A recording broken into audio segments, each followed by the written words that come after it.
Right guys, this is a guide to fishing linear fisheries Brasenose One. Now this might be a long video, but I hope if you watch it all the way through and you learn something or it clarifies something in your head from my perspective, please hit that subscribe button. I do really appreciate it.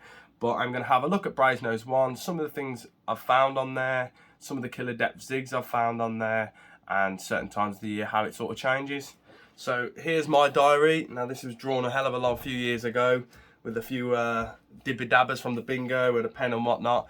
But this is a lake map. There is the ones available online as well, but I just have it in a diary amongst pretty much every other lake that I've been on, with my little picture of my little girl. That always stays with me. But yeah, quick look at the lake. We're looking at a pretty uniform depth, sort of 15 and a half foot out here on the causeway side, and as we go up, before we get into where I would class as the shallows, it does actually deepen down. So if you're in peg 4, 5, 6 and you cast 100 yards out, you'll find it to be about 17 foot. Likewise, if you're on the opposite bank, sort of your 28, 27, 29, that 30 area is very similar as well. It's a lot deeper just here. It does shallow up again when you're on the point, obviously because of the restriction of the range from there. You are actually fishing this side, so you're in the shallower side here, but down the middle there is quite deep. The rest of it's pretty uniform, and then you've got the shallows. So I've spent a lot of my time in this venue fishing this main bowl of the area. I've not done too much in the shallows. I've had some good sessions up there in pegs 35, 36 in the summer, fishing over a load of bait and got them going. But when they're up there, there is a lot of fish up there. I've also found that once they spawn, there definitely seems to be a cluster of fish that just seem to stay in this end all the time. The bigger fish of the lake, over the years I've fished it, I've always found them to get caught at sort of close range, to be honest. They always seem to be patrolling the inner margin, bottom of the shelf on both sides. But the main bulk of fishes, which is what I target, which is why I've never caught a 40, the bulk of the fish tend to go up and down the middle on a slight arc. So if you're in sort of pegs 4, 5 and 6, you would reach the fish at around 24, 25 wraps. If you're on the riverbank side in sort of peg 26, 25, again, it's probably about 120 yards they get to, and obviously once the wind and the weather can dictate how far or close they push in.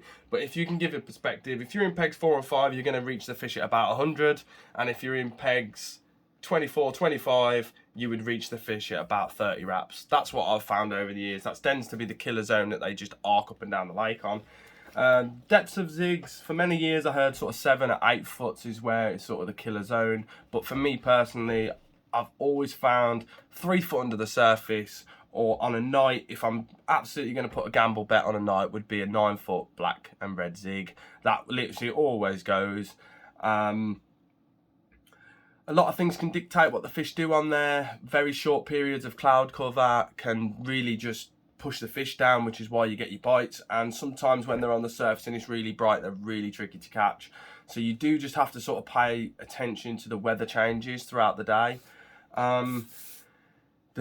There's always fish to catch in there. They're not hard to catch. It's just a case of being really visual, like most fishing, but being really visual on there and chop and changing zigs. If I see lots of fish up on the surface in front of my peg and I can't catch them on zigs, when I put them high zigs on, I will normally put my zigs 3 foot under the surface, and I will literally just be patient, because once that light changes or the sun dips behind some clouds, it's right then at that moment they just dip slightly lower and then you get a take. When it's flat blue sky and there's nothing sort of dictating the weather change for a short period, they just stay there, and I have pulled my head out for years and years trying to catch them. There is no doubt about it that if you want to catch the most fish out of B1, they're gonna come to zigs, because there's just so many of them up off the bottom. But if you want to catch a bigger fish out of B1, then it's definitely going to come off the deck. Yes, you can catch big fish on zigs, of course you can, and there's plenty of people that done it. But overall, I would hate to think how many carp I've caught out of there, and I have not landed a 40 pounder. I'm sure I've lost the biggest. I think I've lost the biggest fish in there once, off of the point on a 9 foot zig. It literally towed me all the way to the shallows, wiped out the bloke in the bottom, flat rodded me, I couldn't stop it. And yeah, that to me I think was the biggest fish I've ever played in there. I have caught catfish out of there. I've had a 20 pound catfish out of there, and yeah, they make an account for themselves, but this thing was insane. But alongside that, what can I go to? B1 wind wise, I find that they get on a new wind depending on certain times of the year. That it's like if it's a warm wind and it's just picking up, they'll get on it.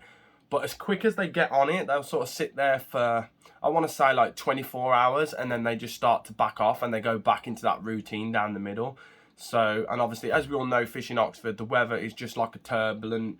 1 minute the weatherman says it's a southeast westerly, and it's then blowing a southeasterly, so he's messed that up. And the lakes round there get that sort of wind effect, which is why I think the fish just get on a new wind and then they soon back off to the centre again and get on a new wind and back off to the centre.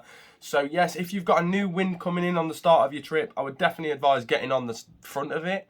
If you're there for a week, or you're there for 4 or 5 nights and you want to position yourself the best, then the best thing you can do is position yourself middle for diddle. Always aim for the middle of the lake. There is always fish there passing you. No matter what the weather does, they're going to pass you, so you've always got the best opportunity. But if you're there for a short 24 hours, 48 hours and a new wind springs in, you will not be 9 times out of 10 getting on that wind. Yeah, I've always found them to be on that wind. It doesn't matter where it comes from, if it's a warm wind, if it's a cold wind, whatever. I've always found them, if it's a brand new wind, they will be on it for a short period of time. And obviously, once they're on it, there can be a preference that they don't want to be on it. It's cold or whatnot, but they will originally get on there. So keep in touch with the weather app. Be sure to check, you know, the new wind's coming in for 2 or 3 hours. It's cold. They're going to be there, so they're going to move off you. But if you're there long enough, they will come back, so stay patient. So zig wise, yeah, red and black zigs, that is my killer. All black up in the upper surface, like from the first 3 foot under the surface is all black. 5 foot I like blacks, but then I tend to start going to reds. Another great tip on there is low zigs. So if you're trying to fish for the bigger ones over bait, but then you're not getting takes, sometimes the fish can just coast over the bait. And like 3 foot, 4 foot yellow zigs can be really, really effective. Same as like early March, low zigs are really good on there as well. I'm just trying to think of all the things, the information I can give you that I found without like scripting this video. Best pegs on the lake. For me, my personal favourite peg is peg 25. It's on the river bank, on the back bank. 25, there's a little bush, it's narrow, but you just sort of control this area of the lake here, and I absolutely love that. It's definitely where they get on the back end of that arc that I'm talking about, and sometimes they can drift slightly past you, and peg 24 will catch a few more than you will, and other times you can just sort of outfish the guys down from you in like 26, 27, 28, 29. You can fish at a better range and intercept the fish. When you're in the sort of 28s, 29s, it is really long range fishing to get on the main stock of fish there. If you're in these pegs and you're not a great long range angler, I recommend fishing at sort of 22 wraps and fishing over a really tight baited area. Now obviously Tom and a lot of other good anglers talk about baited areas on there. It is a bit different to every other lake, that you've really got to be accurate on B1. It's not a little fish water anymore. Them fish know exactly what they're getting thrown at them all the time, and the tighter the spot the better. You know, if I'm fishing over bait on B1, I'll probably put 10, 12 spoms out to start my session, and every spom will go down the same hole. For any spom moving left or right in the wind or whatever, I'll instantly stop the spom and make sure I put it really bang on. Like, you have to be. For every spom that you land that lands left or right, you're just allowing them fish for the small feeding window they might have to feed and not take your hook baits. So my advice is to think of it as the feed that you're putting in is to force them to take the hook baits. Your presentation is so tight that if they dare even eat off your spot, they're going to take a hook bait because there's no scraps around the outside for them to get. So yeah, that's a tip for fishing bait. Bait wise, mate, you could use any bait on there. Like, as long as you're accurate, you're gonna catch one. Obviously, they see everything. Their preference, they can't have a preference if you've got too much options. Do you get what I mean? Like, they see everything. Obviously, worm's really dominating it now. A lot of people are using that. But the thing with worm is, if everyone's putting it in, then you're not having the effect that it does. You might as well just fish more accurate and not use it, because worm comes into effect to pull the fish away from someone who's fishing quite a spread. It's sort of concentration of the naturals is what draws them to your spot and beats the boat next to you. But at the moment, everyone seems to have a bag of worm in there. They're doing all sorts of stuff with it. So yeah, I don't even prioritise it anymore.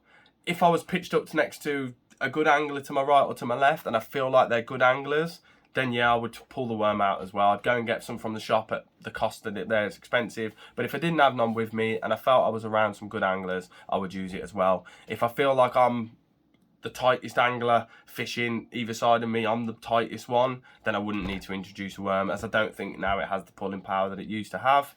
If they're there, they're going to eat, and the more accurate you are, the more you're going to catch. So yeah, if you're fishing for a 40, you're fishing for the bigger girls, definitely recommend fishing on the bait. But if you want to see about the hits that people have, like myself have had, then it's all about zig fishing, and it's all about chopping and changing, but being confident in depths, looking at the weather.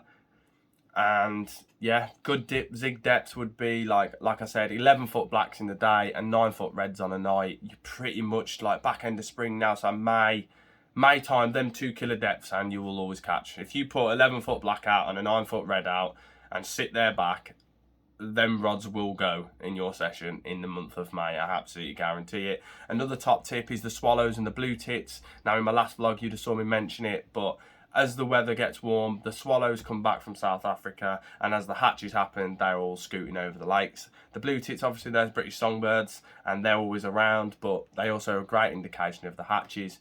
Now, if you pee your eyes and don't move and watch them, you will very often see the carp showing between the birds and eating as well off the surface, so that's a great indicator to know where to reposition your zigs because of what's happening.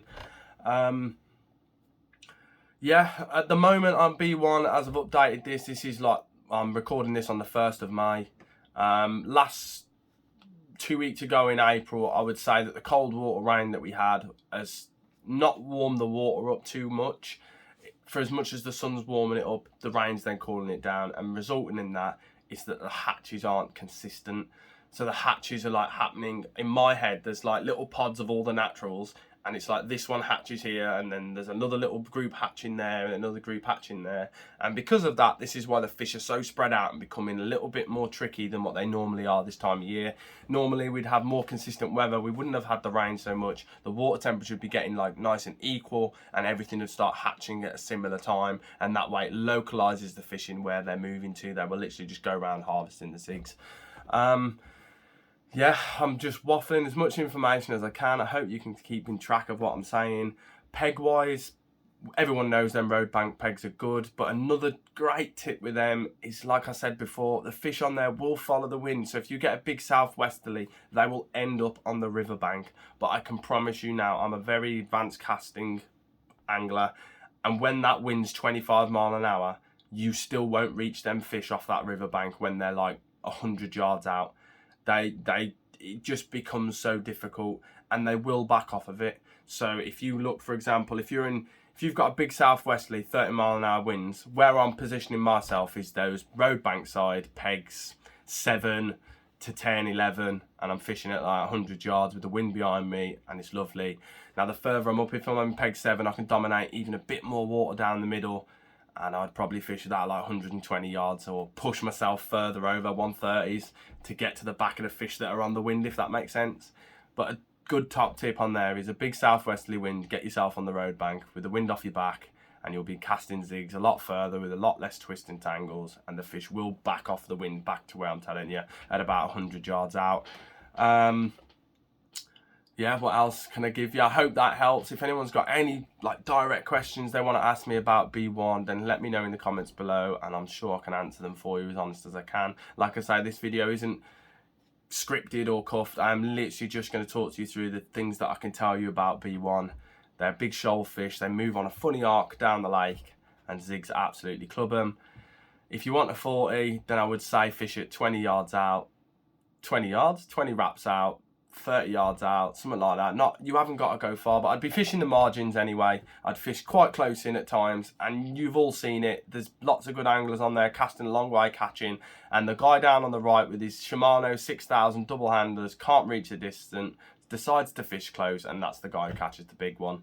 So yeah, I hope this helps you. I hope you've taken something from it, and if you have done, hit subscribe, comment below with any questions, and I'll catch you all in my next video.